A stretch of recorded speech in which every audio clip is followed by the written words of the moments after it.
Sir ఇక మొన్న కేంద్ర బడ్జెట్ ప్రవేశపెట్టడం మనం చూసాం సార్. అయితే ఇక్కడ 2 తెలుగు రాష్ట్రాలకు తెలంగాణకు, ఆంధ్రప్రదేశ్‌కు కేంద్రం పెద్దగా ఇచ్చింది ఏమీ లేదు అన్నది ఒకటి వాస్తవం సార్. కాకపోతే పార్టీలన్నీ కూడా మౌనంగా ఉన్నాయి. ప్రతిపక్షాలు, అధికారం ఉన్న పార్టీలన్నీ కూడా మౌనంగా ఉన్నట్టుగా విమర్శలు అయితే వినిపిస్తున్నాయి. ఇప్పుడు రాజకీయంగా ప్రధాని విమర్శించవచ్చు.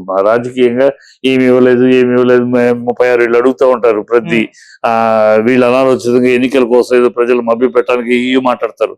మాట్లాడేసి వాటి కోసం ఈ కావాలి అని వెళ్ళి ప్రజల ముందు షో వెళ్ళారు. కేంద్రానికి వెళ్ళాం. కేంద్రం వెళ్ళి రేవంత్ రెడ్డి 10 అందరిని మినిస్టర్లు కలిసి వచ్చాడు. నువ్వు కలిసి వచ్చేస్తే మాకు ఇవ్వాలంటే వచ్చేదమ్మా. దానికి ఒక పాలసీ, ఒక విధానం ఉంటుంది. ఆ విధానాలకు కట్టుబడి నీకు రావాల్సింది ఏంటి, రావాల్సింది నువ్వు అడగాలి. రావాల్సింది అడిగినప్పుడు ఒక ప్రాసెసింగ్ లో అడగాలి. దానికి భూములు, ఏదైనా ప్రాజెక్టు దానికి భూములు కేటాయించారా, దానికి DCR ఏంటి, దానికి ఎంత అవుతుంది, ఏం బడ్జెట్, ఇవన్నీ ఇవ్వాలి. అప్రూవల్స్ ఇవన్నీ ఒక ప్రాసెస్. అది నేను అడిగాను అనగానే వాళ్ళు ఓకే అన్నారు. ఉండదు, అట్లా ఉండదు. డ్రామా. ఈ రాజకీయ ప్రజలకు తెలియదు కనుక మేము అడిగాం. రేవంత్ రెడ్డి 10 మాటలు వెళ్ళాను నన్ను కేంద్రం అడగడానికి. ఇవ్వలేదు అంటే నువ్వు ఏదో అడుగుతావు, 100 అడుగుతావు. మూసీ నది ప్రక్షాళనకి ఆల్రెడీ చంద్రబాబు పీరియడ్ లో చేసిన ప్రోగ్రామే జరగలేదు. ఆ తర్వాత KCR కు దూరం తీసుకొచ్చారు. ఇప్పుడు దాన్ని ఏదో మార్చి ముక్కు చుట్టూ చూపిస్తారని 5 జిల్లాల నుంచి తిప్పుకొచ్చి ఏదో నువ్వు గోల్మాల్ చేసి దానికి ఇంత కావాలంటే ఎట్లా?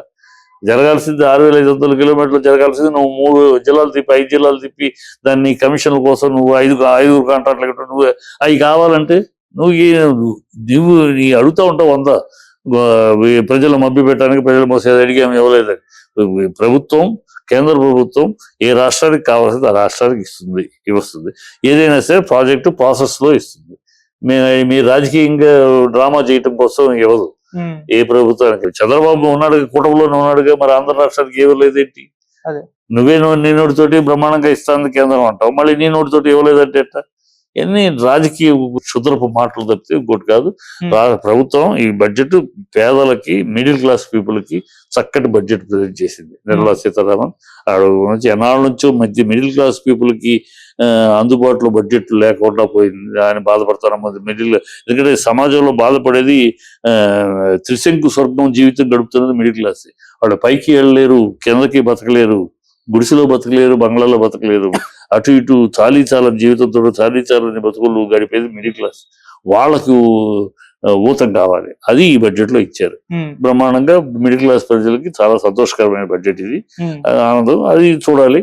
రాష్ట్రానికి ఇవ్వాల్సింది వస్తాయి. మీరు ఏ ప్రాజెక్ట్ అయినా దాన్ని మీరు ఇష్టం వచ్చే ఎస్టిమేషన్ వేసి మీ కమిషన్ల కోసం మీరు సూట్ కేసులు అధిష్టానానికి పంపించాలి కనుక దానికోసం మీకు ఫర్దర్ ఫ్యూచర్ ఎలక్షన్స్ లో డబ్బులు ఖర్చు పెట్టాలి. దానికోసం కాంట్రాక్టర్ కమిషన్లు వీటి కోసం మీ ఇష్టం వచ్చే ఎస్టిమేషన్ వేసి చెప్తే దాన్ని ఇమీడియట్ గా అప్రూవ్ చేయరు కదా. మీ ఎస్టిమేషన్ అప్రూవ్ కావాలి. దానిలో క్వైరీలు ఉంటాయి. ఆ క్వైరీలకు మీరు క్లియరెన్స్ ఇవ్వాలి. ప్రభుత్వం నుంచి, స్టేట్ గవర్నమెంట్ నుంచి ఇవ్వాల్సిన ఇవన్నీ మీరు చెయ్యాలి. ఇవన్నీ చాలా ఉంటాయి. ఆ ప్రాసెస్ అయినాక మీకు జెన్యూన్ గా రావాల్సింది రాకపోతే అనాలి అంతే. అంటే మేము అడిగాం ఇవ్వలేదు అంటే అలా ఉండదు. మీరు 100 అడుగుతారు. మీకు బాధ్యత లేదు కదా. మీకేం బాధ్యత ఉంటుంది? మీరు అబద్ధాలు చెప్పి రాజకీయాలకు వచ్చిన వాళ్ళు, అబద్ధాలు చెప్పి అధికారంలోకి వచ్చిన వాళ్ళు కదా. 2 రాష్ట్రాల్లోనూ పచ్చి అబద్ధాలు అడిగేది అధికారులు వచ్చారు. మీరు ఎన్నన్నా అడుగుతారు అబద్ధాలు.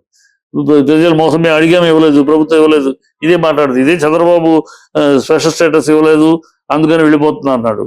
మరి వాళ్ళ స్పెషల్ స్టేటస్ గురించి మాట్లాడు. ఇవాళ అధికారం అక్కడ ఉంది, 2 మీదే కదా అధికారం, పైన కదా అడగచ్చు కదా. స్పెషల్ అడగడు. మొన్న 18లోనేమో స్పెషల్ స్టేటస్ ఇవ్వలేదు కనుక వెళ్ళిపోతున్నాను బీజేపీ వదిలే అన్నాడు. బీజేపీ తిట్టాడు, చంద్రబాబు మోడీ తిట్టాడు. ఇవాళ కాళ్ళ దగ్గర కూర్చుంటాడు. వీళ్ళు మీ రాజకీయ అవసరాల కోసం, రాజకీయ డ్రామాల కోసం 36 చేస్తూ ఉంటారు. అన్ని టిక్ పెట్టలేరు కదా. న్యాయంగా జరగాలని జరుగుతుంది అంతే. Okay sir.